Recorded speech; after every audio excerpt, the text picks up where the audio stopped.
we mentioned to you last week, in fact, I reported to you first that Pauline Hanson had climbed Uluru. We got it a little bit wrong. We were a little bit misled because she didn't make it all the way up, it transpires. We saw a detailed report on the issues she was looking at while she was at Uluru as she went to climb the rock on Channel 9 last night. Here's a snippet from that report. Pauline is pulling the pin. Seriously, I cannot walk down here. My boots are that bloody old that they're so smooth, I'm not getting any grip. And I'll tell you what, I'm not getting any grip on my backside either. That's why I'm not going up any further. Come over here and hang on to the chain. Yeah, Alan. No, I've got my bum here down here, that's all right. A fall up here could be fatal and has been for dozens of people. It reinforces Senator Hanson's idea. If she can work with the Anangu to save the climb, safety must be improved. Pauline Hanson joins us live now from Scenic Rim in Queensland. Pauline, you didn't make it. Any regrets? Oh, no regrets. I wasn't expecting how steep it was, and there's not enough safety issues there for them, for anyone that climbs it. So if you were to take a tumble, there's nothing to stop you. So I understand what the Anangu people are going on about and what they're saying about the safety.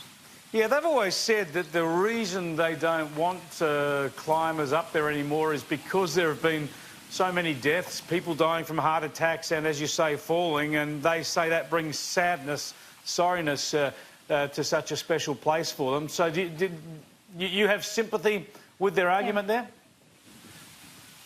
Look, I understand what they're talking about. There's not enough safety on the rock.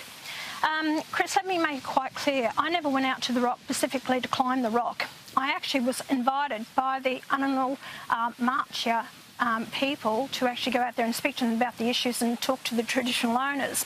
Their issues was about the safety on the rock, plus also their people were not getting jobs around the area of the rock. Yeah. They were bringing in Aboriginals from outside. I want to come to you about some of those other issues in a moment, but let's just dispense with the climb issue for a moment now. Do you accept that as the traditional owners, they have the right to decide whether or not people are allowed to climb it? Look, I'm hearing a lot of feedback from a lot of Australians and who want to have the right to climb the rock. They believe that we're all entitled to rock as Australians. These people have always had, lived in the area, but a lot of Australians feel that way, that why can't they climb the rock? And that's what I've been reading, that's people who are talking to me. But I understand the issue about the safety of doing the climb. But it was their decision, it was the board's decision to actually close the rock. And there's a couple of reasons. No jobs, safety, and also because they're not getting anything out of it. The community's not getting anything out of it. Yeah, I mean, the point is, I'd love to climb the rock. In fact, I went up there with my son almost 10 years ago, 3 days in a row to try and climb it, and it was closed for various reasons. But I accept that given we handed the rock back and that area back to the Indigenous owners and we say it is their national park, their land, I accept it's their decision. They can decide whether or not we climb it. I hope that your intervention on safety measures might to keep it open or see it reopened in the future. Look, it's something that I'd like to further discuss with them about. They know that I'd like to see the rock open, but safety measures put into place. But that's not their issue at the moment, and we may talk about it. So they haven't said we're going to keep the rock open. The rock will close, climbing it on the 26th of October. But let's talk about the other issues and why I went out, why I did go out there. Absolutely, I'm very keen to hear about that. They invited me out there. Yeah, well, there's a lot. Let's hope that the federal and Northern Territory governments are talking to them about all these issues as well. But obviously there's a lot of tourism infrastructure at the rock, so there are a lot of jobs going, and you're saying that the local Indigenous people are unhappy about the amount of employment they're getting? They're not getting the employment, Chris, and that's the whole problem. That the resort, or they're paying Aboriginals, they're getting paid more to actually bring people from outside to fill these positions. So their own kids are not getting the jobs. And there's 150 people in the community there, and they're not getting the jobs. I can understand how angry they are about it. They were told to send their kids away, but they don't want to send their kids away. They are a close-knit community. They want the jobs for their own people there. and it's not happening. You know, where do I start? There's just so many issues. They said they have been trying to get their voice heard for the last 2 years. No one's interested in talking to them. When Jimpina actually came to see me in Canberra, she wanted the meeting with me, and I got her in to see the minister. Now, she raised the issues with him, especially about the jobs. He knew nothing about it. There's quite a few other issues here, Chris, and I wish, you know, I'm just the messenger. You know, don't shoot me. I'm getting their voice across because no one else has listened to them. But it's also to do with the Uluru Statement. That's another thing. I'll come to that in a minute. But let's starting with jobs. That's a crucial issue. I mean, we're very happy. I'm very happy on this program to speak to Indigenous people from that area about difficulty getting employment. So if you can pass on those details, we're very happy to talk to them. It does seem strange that the Indigenous people of the Western Desert people at Uluru would need Pauline Hanson to be their public spokesperson on issues like employment. Well, it is, because they have been trying to get the voice heard, like I said, Chris, for 2 years, and that's why they made the decision to actually close the rock.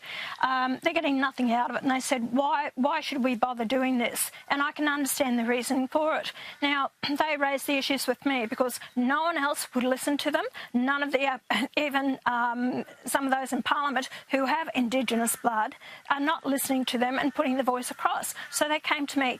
She heard... Jimpina heard me talk about the rock and it shouldn't be closed. They really appreciated what I was saying. That's why she came to talk to me, and it was the traditional owners that actually asked me to come out there and to talk to them, to sit down and talk to them. They're very happy with the way that I'm putting their message across, but it needs to be told. You're saying that the local Indigenous people say they don't have a voice, yet it was at Uluru, just going back a couple of years, where we first heard, we saw Indigenous consensus around the idea of a voice to federal parliament under the Uluru Statement. Well, I tell you what, they are so angry that they've used the name Uluru. That is taboo to them. It is not the Uluru Statement. They don't want that said. And I heard her actually say that in front of the Minister, Ken Wyatt, just a few weeks ago. They're angry about that. And as far as the statement goes, they said it is just a piece of canvas. It's a rag. And it said it is not actually pulling together, closing the gap. It is actually widening the gap, and it is also whitening the gap. So they said the statement is not on behalf of us. She said that there is 250 signatures on that statement. But the fact is, she said they say there is, but she said there's only 129. She said you've got a few people in each state that have actually signed the statement. She said they haven't signed it on our behalf. And another big thing, Chris, is a lot of these people there, the traditional owners, don't speak English. So what they do is they go in there and confuse them, and they get one to sign. They said, but you haven't spoke to everyone else. Oh, no, we only need one signature. So they are being used and abused, and it is so wrong that they need a voice, someone who's going to be truthful and honest. But Pauline Hanson, no one underestimates the difficulties in getting Indigenous consensus on something as complicated as constitutional recognition. But there was a whole process that culminated at Uluru, that culminated in that statement, that involved not non-Indigenous Australians, but Indigenous Australians going around the country consulting with remote, regional, city communities. They all came together and had that meeting at Uluru. Surely the local people there at Uluru were also involved in that process. They're not interested in this. They call it the rag. They're not interested in it. They said, we don't need it here. We have our own statement here, and it's in our law. We don't need to put it there. They believe that this is only going to widen the gap. And as she said, Jimpina said it will whiten the gap as well. You've got people with their own agenda that are pushing this. It is not for the right. If you understand the traditional Aboriginals, they are called the mob. They are tribal. They have their own areas. And so people around the country cannot speak on their behalf. Sure, but that was the idea. You have all the different tribes. But that's why they had this the months and months of consultation around the country so that the mob could get together, as you say. No one pretends that all these groups aren't different and don't have their different agendas and different points of view. But I would have thought that the beauty of that Uluru Statement is that it was the culmination of a long process of consultation between all these Aboriginal groups. I just said to you that a lot of these people don't speak English, so they come in there, they're totally confused, they don't know what they're talking about. But a lot of these consultations are conducted in the native tongues. They're not being consulted, Chris. Yeah, so they're not being consulted, Chris. Right, so that is the problem. Talk to these people yourself. You know, how many others have gone out there and sat down with them for hours to talk about these issues? Why have they come to me, of all people, to actually get their message out? Well, that was my question before. Because everyone's not interested. So it sounds like... I've been called a racist for years. Does this mean that maybe you're thinking that an Indigenous voice to Parliament would work if it's constructed in the right way and local groups get to have their say? Chris, why do you need it? There are people that are elected to Parliament that are Indigenous. Everyone has their voice. So if you're going to specifically say because you're Indigenous, you're going to have this special voice. Because you were just telling me... They shouldn't have any special voice. They're all Australians together. Because you were just telling me, Pauline, that the Indigenous people around Ayers Rock feel as if they don't have a voice, and that's exactly the problem that this whole process has been aimed at responding to. And I told you also that their view is this is just a rag and it's going to widen the gap, not close the gap. That's their opinion about it all. Why can't you, and other Australians also are saying, why do they need a voice in the Parliament or in, a special voice? We have a voice. People have been elected to Parliament who are Aboriginal and Torres Strait Islander. They have that voice. You go through the process like every other Australian. Why do we need tokenism? That you've got to put people in there purely because of their race or their culture. I don't believe that's the way to move forward. Nothing's been done in this country, and I've been talking about this since 1996 when I was first elected to Parliament. You tell me what's changed. Is it any better? Too little. That's the problem. That is the problem. Because you're not getting it right. That is absolutely right, Pauline Hanson, and that's one thing I think we'd all agree on in this particular area. Thanks so much for joining us again.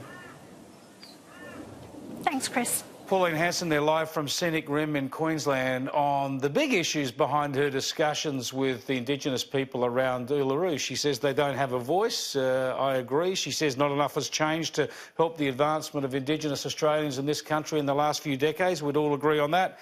But I would have thought the statement from the heart is aimed at redressing that. I know it's controversial. I know a lot of people disagree with it, including Pauline Hanson.